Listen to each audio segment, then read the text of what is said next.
Hi, my name is Desiree Scott. I am born and raised from Winnipeg, Manitoba. I play for the Canadian Women's National Soccer Team, and I have been to the London and Rio Olympic Games.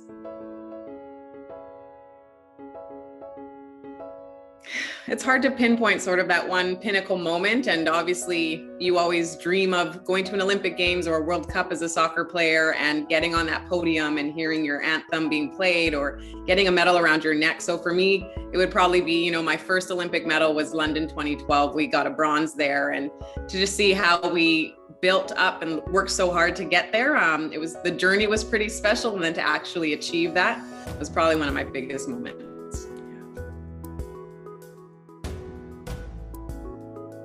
Yeah, so I know, speaking through a lot of other athletes, they knew from a very early age where they wanted to go. They got inspired by a certain moment. For me, I started playing because of my older brother. For people who have siblings, we didn't get along, but we bonded over the soccer ball in the backyard and him showing me tricks, me going to his different games. So it was sort of a family thing that I fell in love with and just wanted to be like my big brother. And I ended up being pretty good at it at an early age. I was very competitive, just loved to win and just loved soccer. But for me, it was kind of when I got my first stint into representing my provincial team at, Canada Games and, different tournaments. That way you kind of start to see how you're representing something bigger than just you, and you're representing your city, your province. And then you start to sort of compete against other provinces within Canada. And for me, that was kind of a little taste of, something a bit bigger than just playing in my backyard with my brother. And I was 14 years old when I got my first call up to the youth national team, and just being surrounded in that environment and seeing how professional it was, hearing other stories of people going to the World Cups and those sort of tournaments, and what an honor it was to put on that jersey for the first time and represent your country. That kind of just, all those little things started to spark an idea of, wow, this is something I want to do for a long time. Yeah, and just being a part of sport, my passion that keeps me going every day is just the fact that it's a team sport rather than an individual one. I thrive on building those connections and those relationships and having a group of people that are working towards a common goal. I would suck being an individual athlete. Having your teammates to motivate you and be a part of a special group is why I love to do it.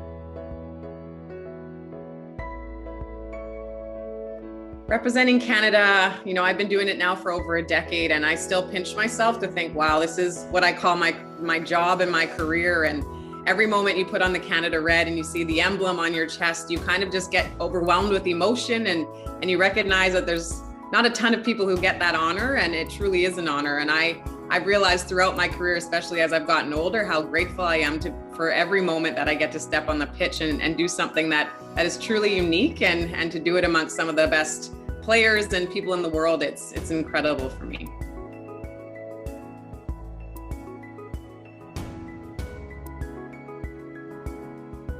This has been a wild time for everyone in the world, but specifically for athletes.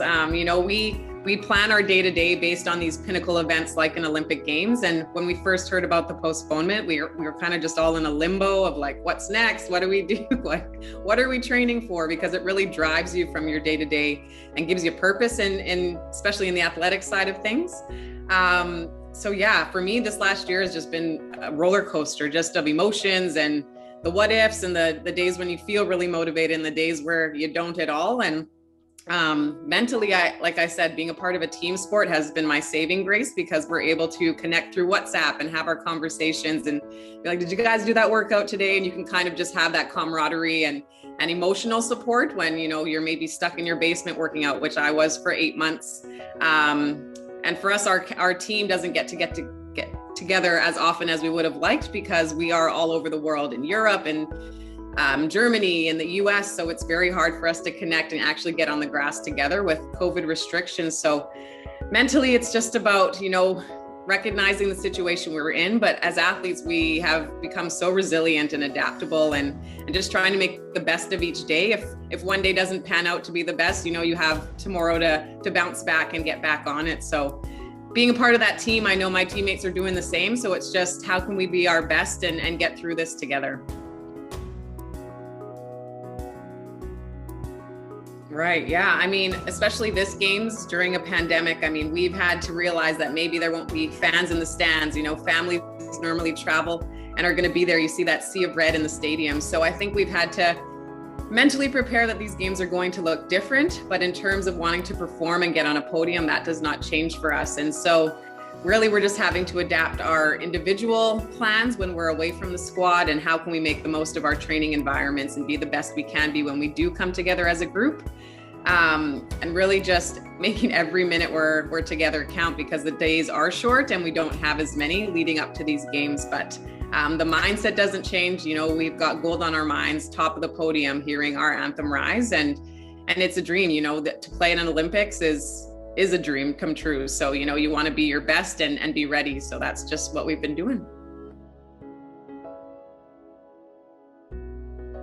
I mean, being a part of the Canadian team, I'm surrounded by such incredible humans and athletes, just amazing women in general who want to leave the sport and the world a better place when we do retire in however many years' time. But, you know, for us, we truly take the ownership of leading in the right way, being good people, and really hoping to inspire that next generation. And we truly believe that we don't know who may be watching our game. So we want to showcase ourselves on the field and really inspire the next soccer players or the next great athlete, and doing our part off the field as well to just be strong and resilient, and you know, what you be, you can see, as they say. And this, especially in this current landscape, you know, kids need positive female role models. And for me personally, I truly own that responsibility, and I actually really love it. It's amazing that people want to hear what I have to say and think that, you know, I'm an important part of sort of helping to grow our next female athletes. So it's really, it's an honor for us, and one we don't take lightly. For people who don't know me, I am like the hype woman. I'm in charge of the speaker in the locker room. I'm always having the dance party beforehand. To pinpoint one song is tough. I'm gonna go anything by Beyonce, like a Single Ladies, just to get like your vibe up, or any dance hall or reggae to kind of settle me into a match. But anything by Beyonce would be my go-to. For all the athletes heading into Tokyo, I wish you the best of luck in your training. We are resilient and adaptable. Go be you, trust in yourself, trust in your training, and I can't wait to cheer on all of Team Canada come this summer.